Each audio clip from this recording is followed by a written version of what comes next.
Thank you guys for your time. How are we doing? Great. Oh, spectacularly. That's good. I love your hat. I feel very underdressed in the hat / hair.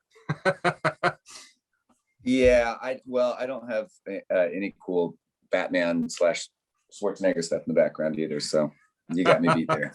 I've had, you know what, I've done Zooms for over a year now because of what's been going on, and I've had a plain background for the entire time. So I've 2021, I've jazzed it up. Wow.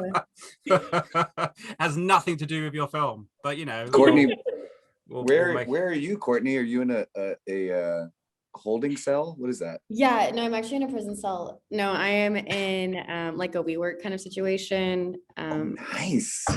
Damn, girl, you got an office? You're bougie. That's Yeah. great. Wow. Yeah, it's nice. Guys, congratulations on the film. Thank you. Watched it earlier. It is a hoot. And it's nice to watch a film called To Get Together, considering we haven't been able to get together for a long time. So it's good. I wanted to ask you first and foremost, did you shoot this before all the madness, or did you shoot it during? No, we shot it. Filmed it. Sorry. Yeah, what, 30 we filmed years it ago, it feels like. Yeah, we filmed summer of 2019. Right. When so it was nice and a while safe. ago. Yeah, we had no idea what was coming. No idea what was coming. I don't think anyone did they? Goodness gracious. So that's good. Oh, that's good. That's fantastic. So it must have been, I mean, as a movie, we've seen a lot of movies like this before, but this one feels fresh, it feels current, it feels kind of new with all of the stuff going on. So I just wondered what drew you to it in the first place and why you wanted to get involved. Maybe Courtney, I'll throw that at you first. Well, Chad is one of the producers on the film, and he presented it to me, and he was like, I feel like you'd play August really well. And then I read the script. It was actually my first time reading a script. Like, I had never really been presented with an acting opportunity. And so I got it. I was like interested from the very beginning. And then I read it and I was like, oh my God, this is August and I like lined up as far as like what we were going through at the time. So it just like hit home for me. Yeah. And how about you, Shakey? I call you Shakey. It says Shakey on your screen. I feel like that's right. That's just me rushing it. You know, that's like that's Zoom stuff. I don't know, Zoom long. Yeah, I mean, the script itself is very. There were certain locations and stuff or things that were written out in the script that felt like they were kind of scooped out of my mind or my past, because it's definitely a general party movie, but if you live in Austin or kind of grew up here, there's a few things where I was like, oh my God, I know exactly what house this is, you know, like in my mind. And so when I read it, of course, a bunch of stuff kind of like when he said lined up and I don't know, I felt like it actually did have overall a good heart to it, and the script was written really visually effectively. So like that first scene with the mice and the pan and stuff, I was like, this is fun, you know? And I just thought it would be, it all lined up where I had some time to do it. And it was just the right decision. Ollie, wasn't there like, I remember Chad telling me there was a situation where like something was named the exact same, or there was a house that you like actually went to? Yeah, well, they were talking, there's a sort of, there was a classic kind of party house that was on college campus that when I was in high school, you would go to parties to. It was like called the Speedway House. And I'm sure the kids still live in it and still have parties at this stupid house that's behind a gas station. So you'd go and use your fake ID like at the gas station and then have parties at this place. But it was like the way that they wrote about it in the script, I was like, are you talking about this house? He's like, oh no, it's a different one farther down Speedway. And I was like, oh my God, there's probably like 15 of these, you know? Oh, that's crazy. Yeah.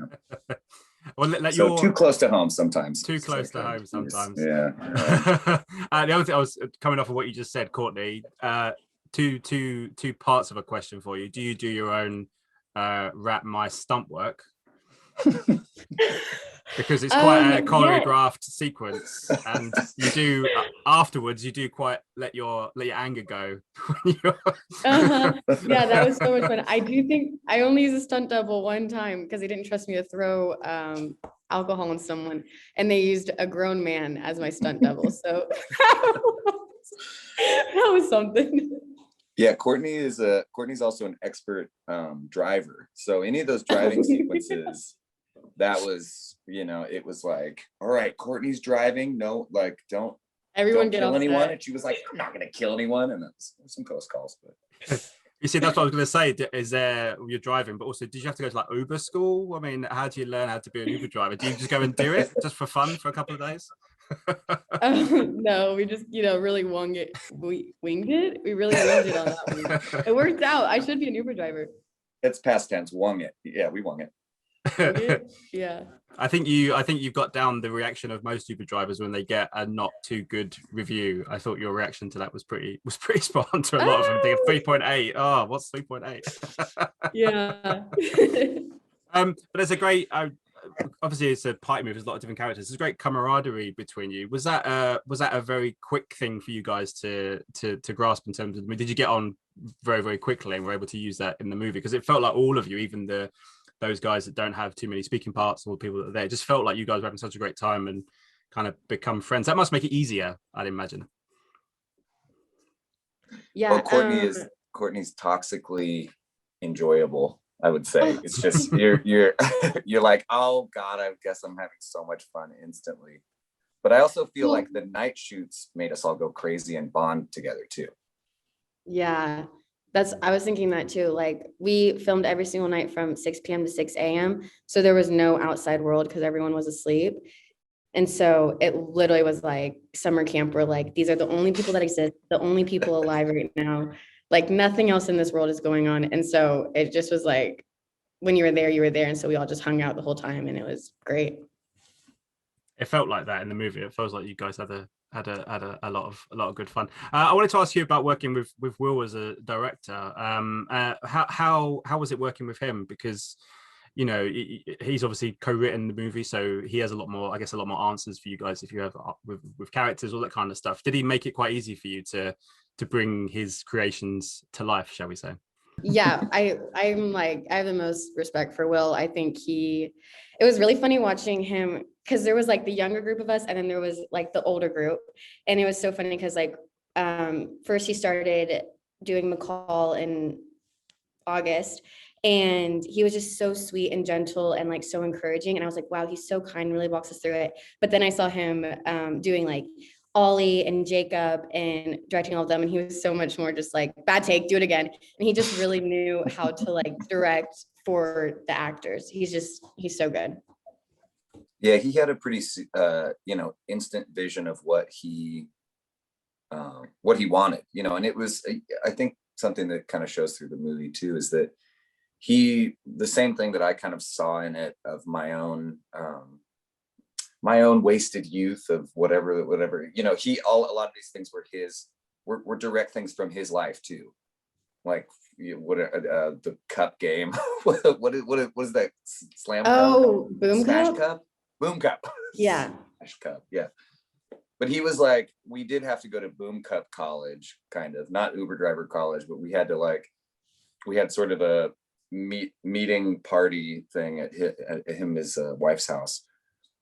And he was like, it's mandatory. We're going to have to play this game because you're going to have to pretend you know how to do it later. And we were like, okay. So, it was a lot of hard work, forced drinking games, long, grueling hours. But, Will and the entire crew did a really good job of like boosting morale because, again, these shoots in the void of like 5:30 a.m. It was kind of like managing toddlers a little bit. They would find ways to keep us entertained and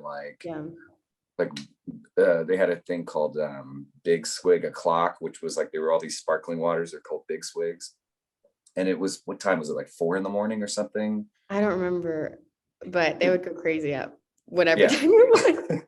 And it was like the crew would eventually it'd be like, guys, we have a really serious problem and we need to, and then it's like, it's big swig o'clock, and people would come out and everyone would pound a soda water, and it was like you'd try to not be pepped up by it, but you would be no matter what. So they found good ways to keep us engaged, and it was sweet. Yeah, for sure.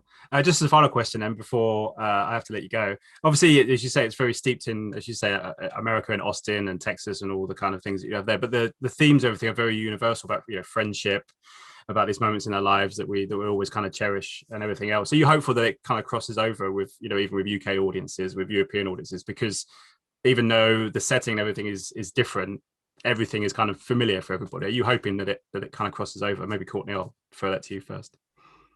Oh yeah, I feel like the heart of it touches on things that everyone feels, whether like with August, it's a lot of like insecurity about herself, which everyone feels.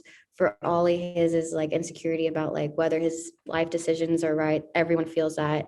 So I think it's just a very universal, like, oh yeah, these are like the little tiny pains that like really do affect me every day.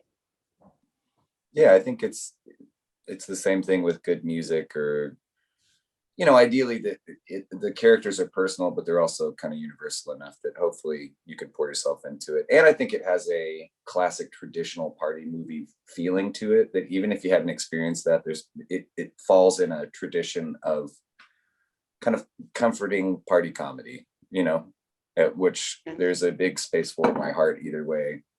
And even like, you know, there's plenty of silly party movies that I identify with and kind of grew up watching and stuff that I had never seen a house. You know, it's like some weird Boston comedy or something, and I'm like, oh, totally Boston. I'm like, I don't know what I'm talking about. I've never seen that kind of thing.